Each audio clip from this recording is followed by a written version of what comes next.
Welcome to For the Love of Books, Bees Books Edition, a podcast by North Lanarkshire Libraries. Hello, this is Pari. And this is Jenny, and we're here to talk about Bees Books. I almost forgot what we are here to talk about. You there. did have a slightly confused Hi. look on your face. Yes, like, oh, hello, yes, hello. Well, we're going to get right to it. We don't have time to waste today. No chit-chat? No. Well, maybe some chit-chat. Because I have come prepared with some chit-chat. I do. It's because our theme, this is relevant to the theme. So our theme today is Faraway Places that Bee's given us. And I have some very exciting news, well, mostly exciting just for me, which is my friend, one of my favorite people who lives in a faraway place, the land of Bangalore in India. She started listening to our podcast. Oh, excellent. Hello. And hello, Paru. And she's going back the way. So she started with the most recent and then she started going back and she's like, oh, I'm not a fan of the system actually because you announce your theme and then I already know the theme. So she's now figuring out. But anyway, she's caught up on the few.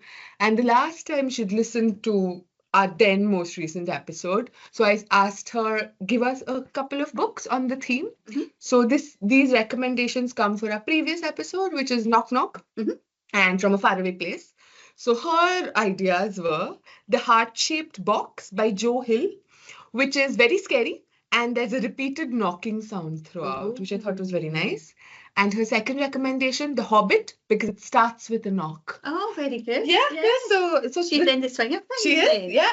And she liked having to think about it and like us having to sort of squish it into the thing. So, So it was relevant to chat. Yeah. Now no more time for chit chat unless you came prepared. No. But I am about to squish in some books. Squish away. Thank you.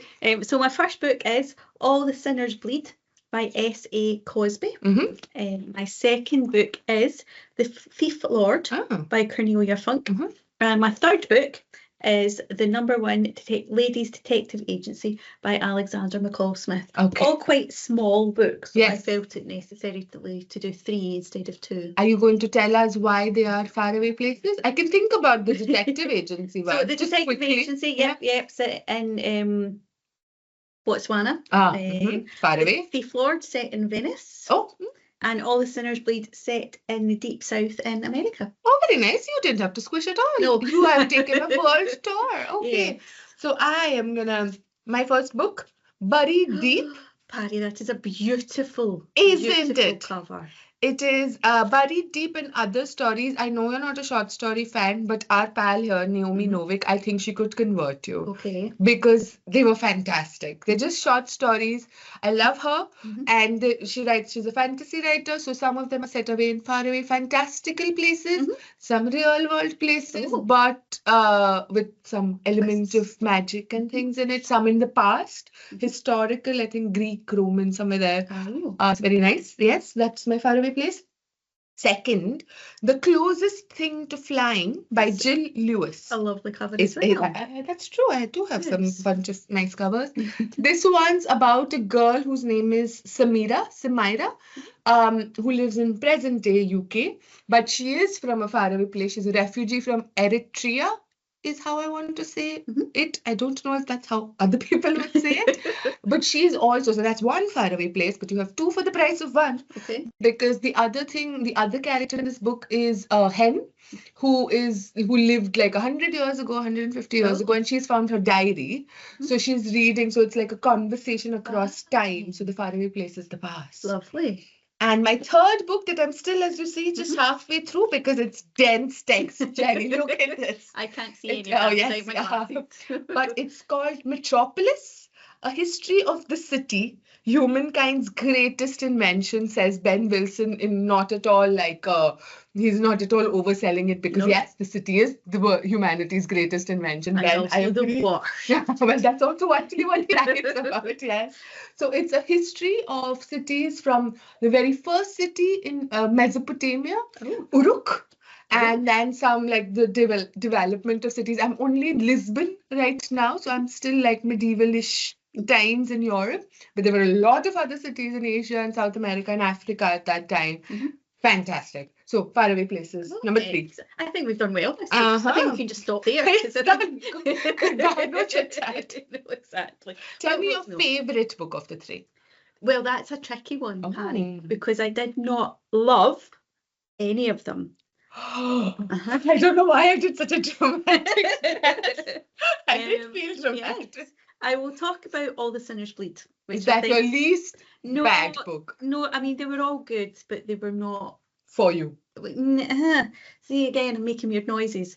So this absolutely is on paper, and reading it, yes, but it's a standalone book, and I feel as if I wanted more from the main character. Right. So this is the one, that's set in the Deep South in America. All the Sinners Bleed, and it's a contemporary crime, and the main character, who is called Titus Crown, and I'm going to use the language that's on the book, is the first black sheriff in the history of this place in Virginia. So he was an FBI agent. He's kind of retired to look after his dad, back to his home county, and he's put himself forward for sheriff. It's all very strange how they elect sheriffs and things. It is strange. Yes, we don't really have that here. But he's become the first one, and there is a big black community in this. It's not a county, we'll say county, who he tries to stick up for, but at the same time has to do his job. Right.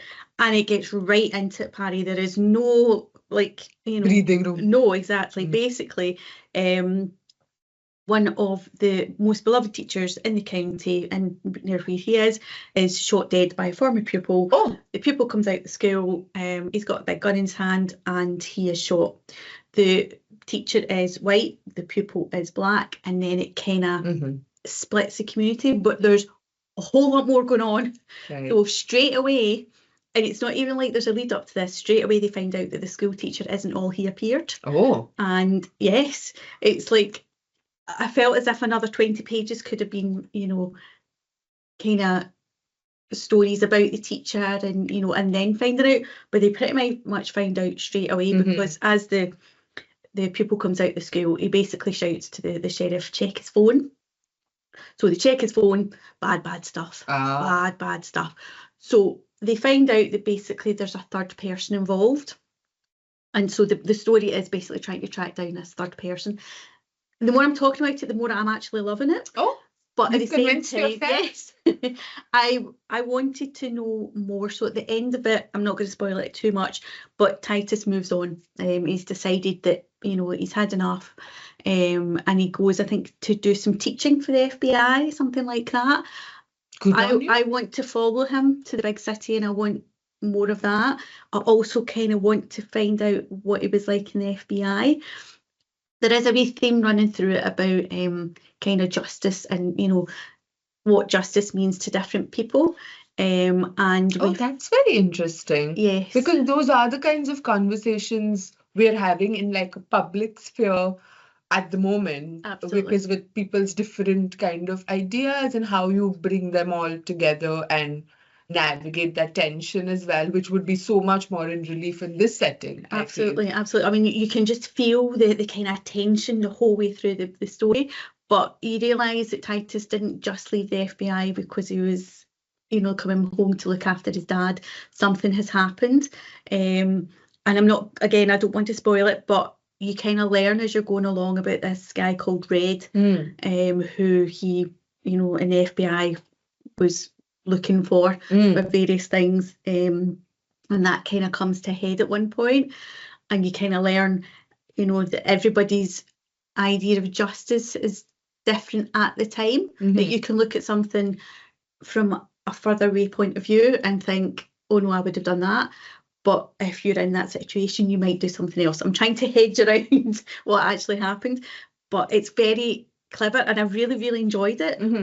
But as far as I know, it's a standalone book. S.A. Cosby does have quite a few books, but they're all standalone ones. And I will read another one of his. But there's more to Titus. I wanted to find out more. But that, I suppose, is like a good mixed feeling in that you want more rather than, oh, I can't stand No, this exactly. person, I want less.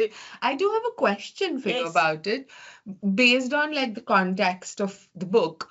And I know that you're not like super into like the political and socio-cultural stuff. Did that, like, was it still okay for you, like, Yes, reading the book? Because it yes. is obviously such a big current topic. To me, it wasn't about politicians themselves. That's the stuff that I'm not really Right. interested in. There was a bit about the politics of the state and Right. how, of the county, of how they elect the sheriffs and how, you know, there's a kind of board of directors kind of a thing, but they're not actually in charge of the sheriff. But the previous sheriff was taking backhanders and things. And, you know, as Titus has come in, they're kind of thinking that things are going to go the same way, but Titus is like, no, I'm here to do my job. You're not the boss of me. I'm just coming to you to ask for more funding for overtime or whatever, but my actual job is my actual job. I liked that. I liked that kind of a thing. And the racial tensions and stuff as well was like, you were comfortable. I mean, not comfortable, but you know what I mean? Like, you were. Yeah, no, I quite enjoyed it. As I say, I think because there was no mention of real people in it, and it was more on a smaller scale, which kind of made it bigger, if that makes sense, because it was such a small. I mean, it's probably not, it's probably quite a big county, but it felt as if everybody kind of knew each other, and if they didn't know that person, they knew somebody who knew that person. Right. You know, that kind of a thing. So that's really like an interesting way as well to like talk about like real world sort of structural, social, cultural, whatever issues through this really accessible medium of crime. Yes. Because, you know, crime and murder is like, I think it's our best selling, best borrowed genre. Exactly. Like, you know, in most libraries, I would say lots of like TV shows and films as well, like true crime, murder, whatever. Everyone likes dead bodies. They do. And That's what I liked about this. There was a lot of dead bodies. Oh. I'll warn you now. All right. But it was, I liked it because it was quick. I know I kind of started that by saying you're right into it, and it might have sounded, but I liked that. I liked that there was no fluff, but you still got a feeling for everybody. You know, I absolutely slightly love Titus. You know, that kind of, you got that, but without all the added extra bits that sometimes come with these stories. And perhaps because he knew he was writing just a one-off, he didn't need to do some of the things that somebody writing a series would do. You know, they would kind of pepper their first book with characters that might appear later on. He didn't need to do that. So yeah, it was good. I feel like you stopped yourself around like, what? And I will definitely read more of his stuff. That's pretty good though. Like that they've managed to create this kind of world enough that even if you can't read more, like the style of writing is enough, engrossing enough. Absolutely.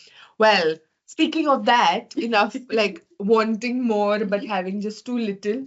So Buried Deep and other short stories. I think you'd love the short story that's set in after the Charlemagne's books. Yeah, there's one there. So it's like after the third book. We don't meet most of the characters because it's set back in the school. So it's like new characters, except like we meet like one character.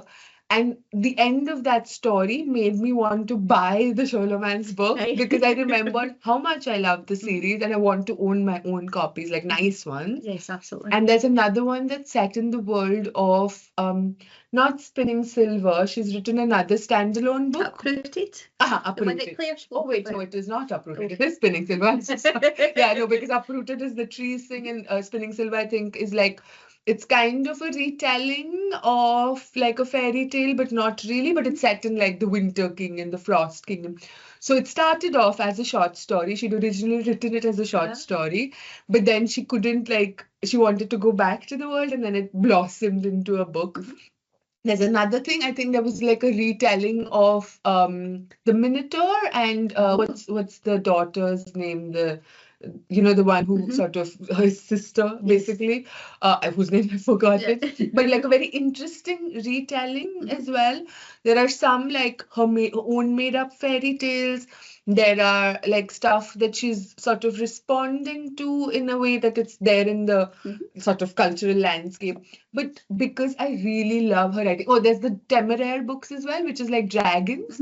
So it's that one was great. So that's one. It's called Dragons and Decorum, and it's a retelling of Pride and Prejudice.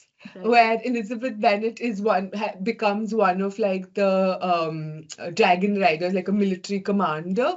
But that's not great shame onto the family because women at that time, you could like this is horrible, but it's because they didn't have money. And like the way that she rides dragons and the Napoleonic Wars into Pride and Prejudice was so fun. Like it was like a proper chunky kind of short. It was not that short, but it was like a proper story. So I think you would actually really enjoy this. And people who aren't super into short stories as well. Because like you were saying with your book, you want more, but it still feels satisfying. Like so that world that she's built, and some of them are only like 30 pages, some of them are like 60, 70 pages. So you're in the world for that time. And you feel like, oh, I want like a book. Well, one of them is a book, so you can go read the book, Spinning Silver. But the other ones as well, you're like, you feel like, oh, that's good. Some of them are better than others. Like some of the stories I liked more than others, but they're all still, like I wouldn't say there's a bad story in there because, like it's just what your different vibes you are. love her, so you I love see that anyway. Exactly. Like that. I think that's like usually I like short stories that have different kinds of writers because you have different kinds of imaginations and like experiments and things. But I trust her because I think I've enjoyed all of her books that I've read. Sholomance is my favorite, but even like all the others. And it's just a great time. I still have one story, the last one left to read. It's a good 70-pager. So like a chunky short story. But I just loved spending time in her worlds. So many varied and wonderful worlds and faraway places. Bringing back to the theme. It's good though because often a book of short stories is by lots of different authors. I've not really seen a big chunky book of short stories by one author, if that makes sense. Especially an author that I would want to read, if you know what I mean. I think because she's now built enough of a name for herself and she has like a sort of sizable fan following that I guess like in terms of the economics of publishing, they were like, okay, it's worth it. And I don't think any of them are original, maybe some, but they've all been published in various places. So she's been writing short stories for years. So this is just like a collected anthology. So it's nice to have it all in one place as well. And I really think you would enjoy this. So this is not from our library.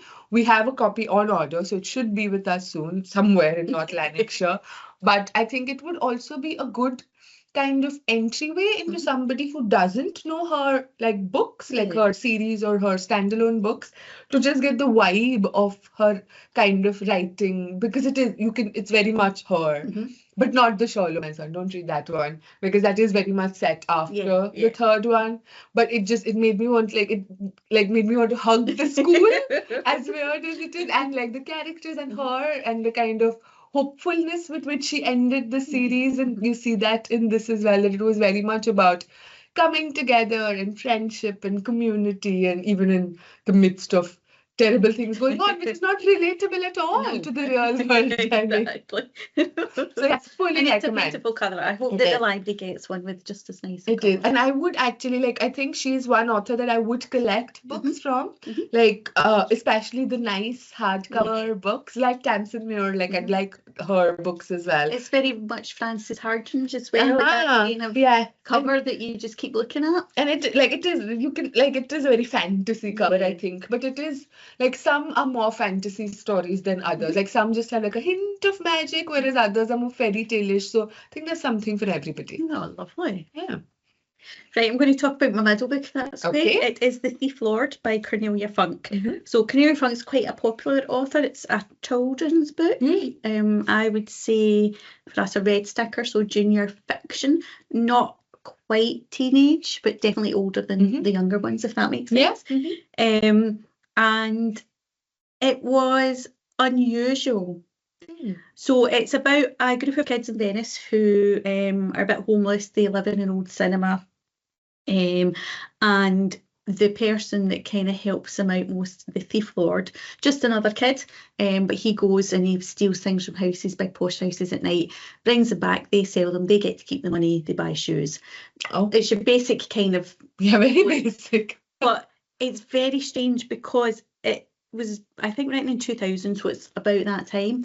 But most of the way through the book, it felt like Victorian times. Ah. It was very strange, just the world that she built. Like, occasionally she would mention like a television, or she'd mention, you know, something like that, and you'd suddenly realise, oh no, wait, it's more modern than that. Yeah. But the rest of the time, I think because Venice is such a, you know, and she describes it so well, and it was like, you know, they were kind of street urchins rather than just homeless children. Do you know what I mean? You know, they were a wee bit Dickensian, if you know what I mean. Yeah. In a nice way. Yeah. They did steal off tourists, but nothing, you know, too major. They can afford it. Yes. Even the cinema itself felt more like an old theatre rather than a cinema. Right. You know what I mean? Yeah. It just had that kind of feeling. And it always surprised me as I was reading if they would suddenly mention something modern. Like, they never really, because 2000 mobile phones and things were there, but, you know, internet was there, but it wasn't like it is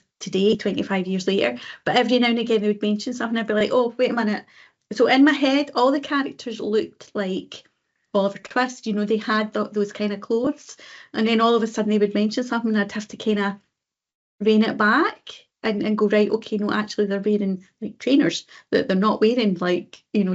And it was really strange. I enjoyed the story. The story itself was really good. The twist with the Thief Lord was good. There was a tiny sprinkle of magic at the end. So though it's modern, there was a kind of sprinkle of magic. But it was the most bizarre book I've ever read, and that the whole way through it, I had this image in my head that kept changing as the story kind of went on. It was really strange. I like that though. You should have committed. You should have been like, you know, that's what a lot of fan fiction writers do. They take like their favorite, or from like one world, their favorite characters or whatever, and transpose them to another time or another world or another. So you should have like, yes, these are Dickens children in Venice. I think it was because there's not really any cars in Venice. The two children, it's mainly about Beau and his brother. Prosper, were like, I think they're from Britain originally, and I think their mum passed away. The aunt wants to take the youngest child but doesn't want the oldest child. She's just going to send him to school, boarding school, and be done with him. And of course the kids don't like that, so they run away. Their mum's always talked about Venice, so they come to Venice and they get there on the train, and then they kind of wander around, not sure what to do, and then these other kids kind of find them, take them in. And it just felt so, as I say, kind of Victorian-ish, you know, even slightly earlier than that, just, you know, the way it was. And then, you know, they would go out and there's like a guy who sells like antiques, and they would take the sugar tongs and things to him, and he would hum and ha a bit like Fagin, you know, knowing that they're worth whatever and just giving them, you know. And because it was done in Italian money as well, it kind of felt old. Did that make sense? It didn't feel modern. But as I say, every now and again, you know, and then there's a detective that's been asked by the aunt to find them. She's kind of giving him a sob story about, you know, how bad the big brother is and all that kind of stuff. And he's quite like an old style detective, you know. He's got lots of false moustaches, you know, he kind of puts stuff in his shoes to make him taller and all this kind of stuff. And he's a bit, you know, he kind of talks to himself, and he's actually quite cool, and he realises that actually the aunt's talking loads of nonsense. The boys are better off together, that kind of thing. Loads of ingredients of things that felt familiar as well, but made slightly different. And then this twist of this thing that they've been asked to steal, they find out a wee bit more about the Thief Lord, Scipio, isn't all he seems. And it was just a really good children's story. It was just really kind of, it just kept going. I think she's the one. Is she not the one who's written Ink Heart and stuff? Yes. I've never read any of her other stuff. Seen them on the shelves and always thought, well, you look nice. And it's quite a nice cover there as well. Yeah. Never really got round to it. And this was recommended when I mentioned that our theme was Faraway Places by somebody, the same person that recommended Buddha to you. Two completely different stories. Yeah, very different. But also very place-based, because Buddha was very Glasgow. So maybe people who are not from Glasgow could travel to Glasgow, which would be a faraway place for them. might struggle with the language, but that would be like the true Glaswegian No, experience, exactly. coming here and like struggling to understand. And yeah, Venice would be lovely to like travel through a book like that. Absolutely, yeah. Yeah, so you're like hesitantly recommending. Yes, I enjoyed it, but be prepared to change your view of things as you're going along. Maybe if I read it, I'd like set it in 2020. Yes. So in the future, I'm like, well, what is this old-timey 2000s nonsense going on? Exactly. So maybe like a different faraway place. Well, I'll also quickly then talk about my kind of time slip adventure. Well, it's not a time slip. It's a time skip adventure. So realistic fiction is not stuff that I generally gravitate towards in either adults or children's books, but the kind of, even just the description, I'll just read the description because that's what drew me to the book, and it doesn't say a lot, but it gave enough to be intriguing. So when Samira discovers a diary written by Hen, a girl living over 100 years ago, she finds the friend she has been desperately seeking, a friend who reaches through time to bring not just comfort, but inspiration to be brave, to fight for her place in the world, and maybe even to uncover the secrets of her own past, which sounds very, yeah. Writing the diary changed one girl's life. Reading it changes another, which is quite high expectations. I like the idea of the diary, and I like the idea of the past and the present in conversation with each other. And that's all I was expecting. I didn't know what else is going on in this book. And it turned out to be a lot more. So this girl, Samira, she is a refugee from Eritrea who's come over with her mum. So she speaks English and stuff, but her mum doesn't. And they are being kind of not held hostage, but they are kind of sort of connected with this guy who is who is pretending to be her father, because that would like move things along quicker. And he is in control of everything. Like he takes her mom, like her mom works sometimes for like cash under the table, and he takes control of all the money. He doesn't let Samira go out and make friends and things, and they keep moving to different parts of London, so they don't really have a sense of community.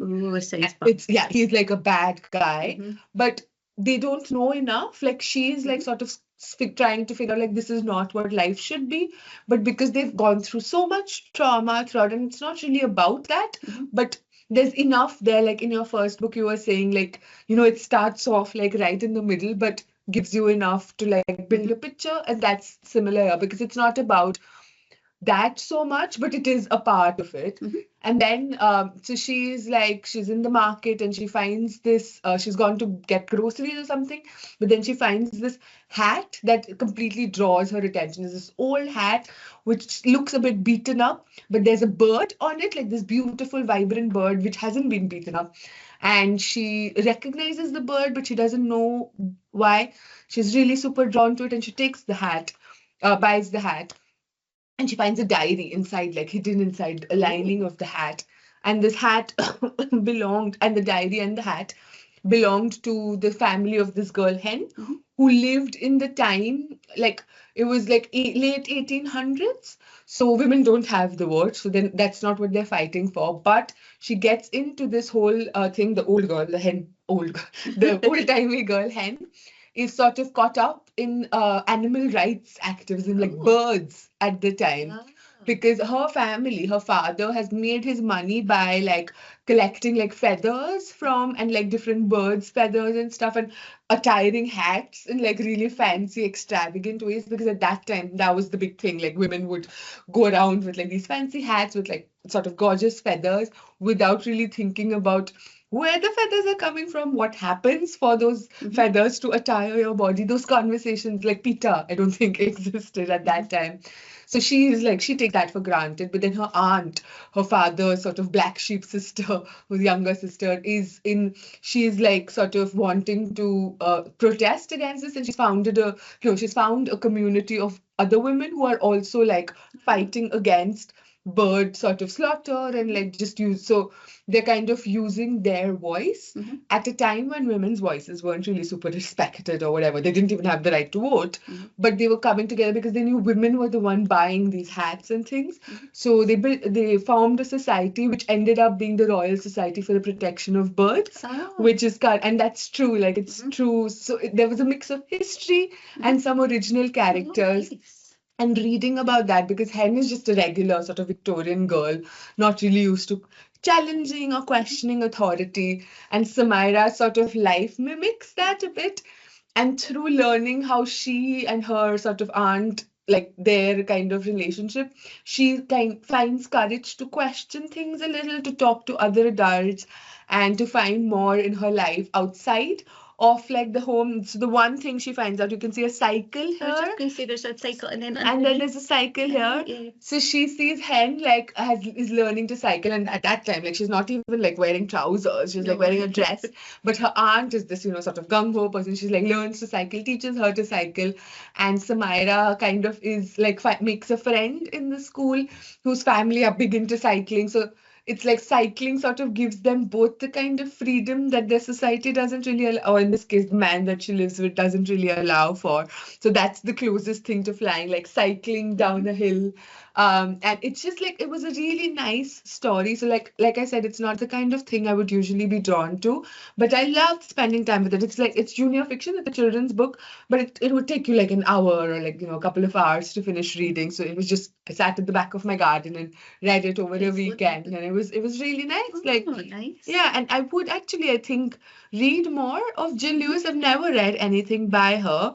I think I've seen a few of her books here, but she does a really, I think, like decent job sort of drawing these girls' lives together, very different lives, and like really emotional kind of, because it's big emotions, but she has a really light touch about it. She does it, it's not preachy, or it's not like, oh, the moral of the lesson is find your it's like it's more show, and she's showing how it's impacting each other, like their lives and things, and there's a nice twist in the end and stuff, like, but all quite like within the realms of the children's story, quite believable. So yeah, really lovely book. Nice. It reminds me of the story I spoke about a wee while ago. Yeah. I've completely forgotten all of it. Me too. But it was the time slip that actually that's when I looked at this, and that's what drew me to this, because I was like, oh, I actually want a kind of time slippy sort of thing.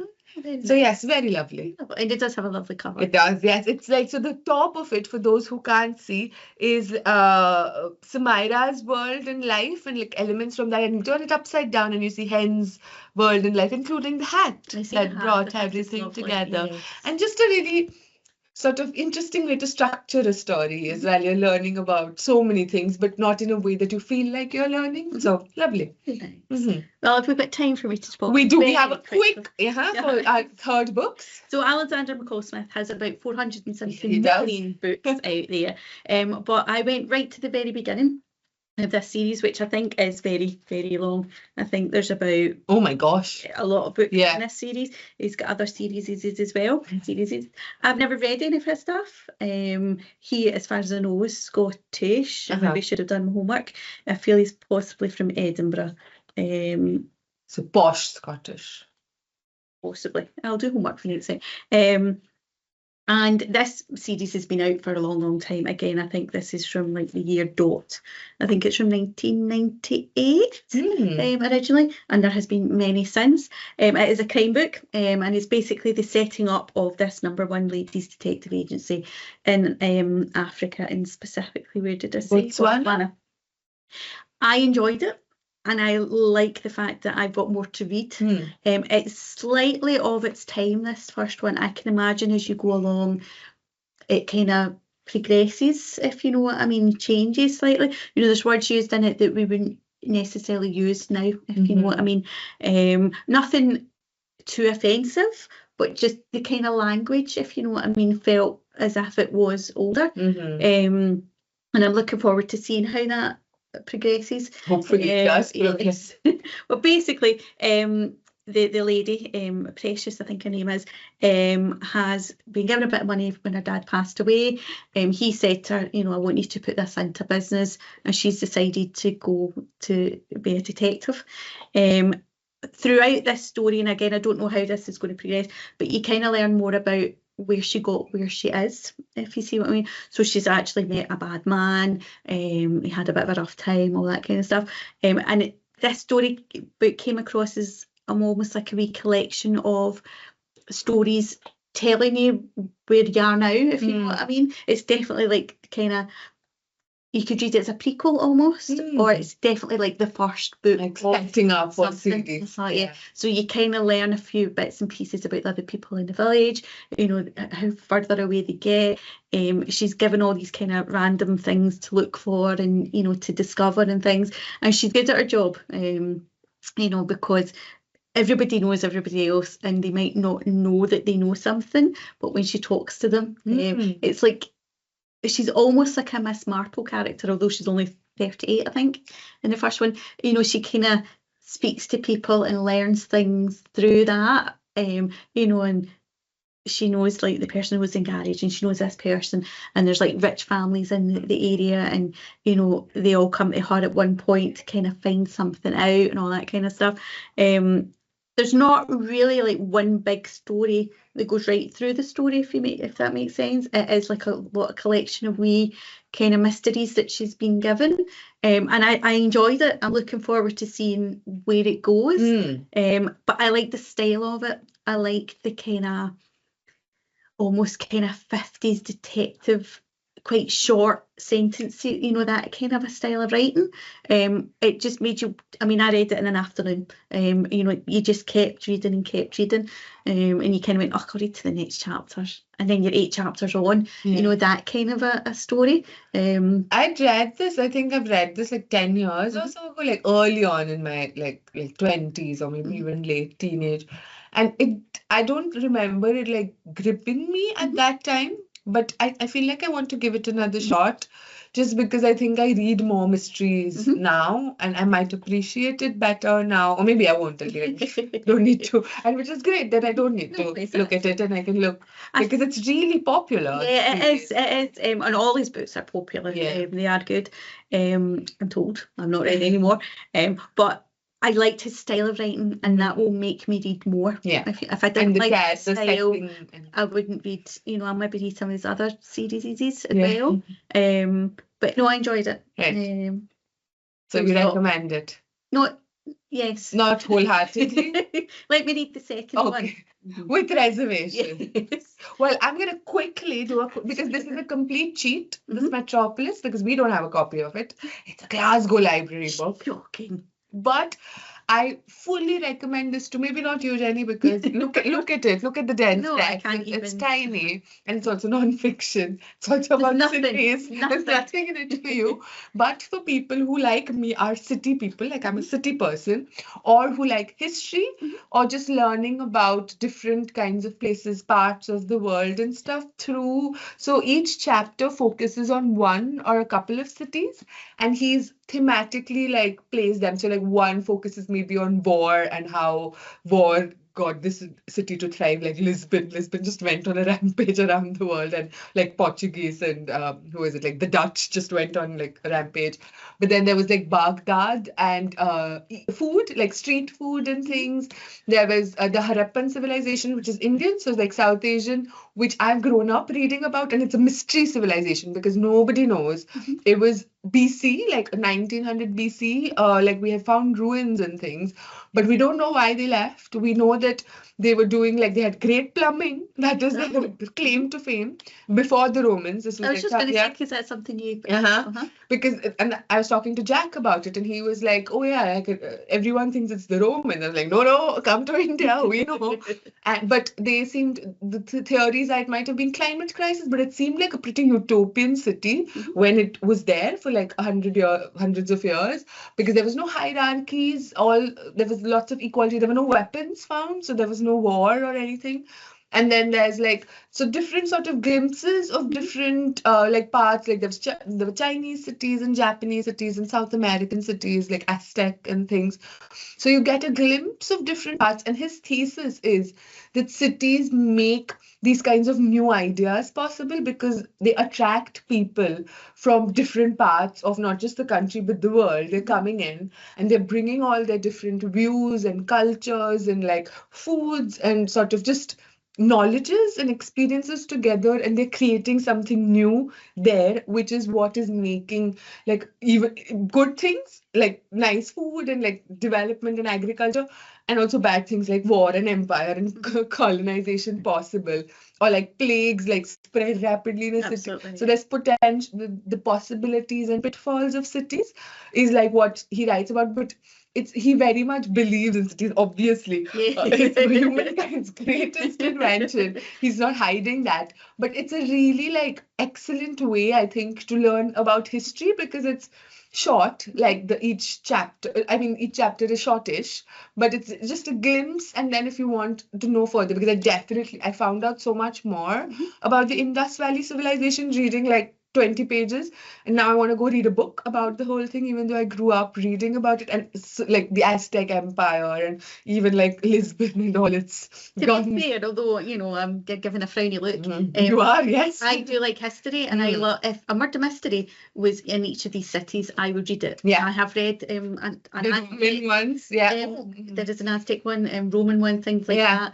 And you do get a glimpse of how the cities worked, even from those kind of books. Yes, I remember when was it Scarrow and something? Yes, you were talking about as well, which is like another way to. It's a similar kind of a goal, which you're learning about historical time periods, and he writes really nicely as well about how people lived, the kinds of things that mattered to them, the kinds of places, and like it's not only one part of the world, it's like different parts of the world, which is interesting. Yeah, you know, which I love. Nice to see that there's different. Yes, and like also he looks at the stories and the arts and like the paintings of the time and how they represent different parts that were sort of important to the people. It actually sounds more interesting than some of the non-fiction books you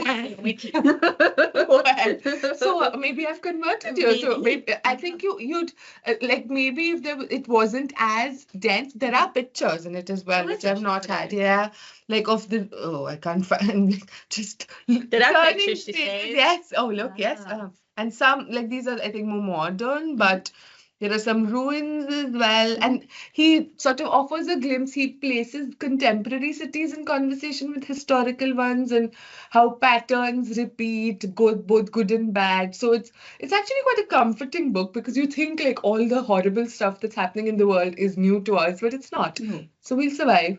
I mean, some people will survive, some won't, but it is quite comforting. And on that sign of hope, I'll tell you what our next thing. So our theme today was Faraway Places. B has decided our next one is to be closer to home. Oh, so something more closer to home. Oh, more domestic. Yes. Okay, lovely. So we'll see what we come up with that. Yes. Thank you so much for listening. Goodbye. Thank you.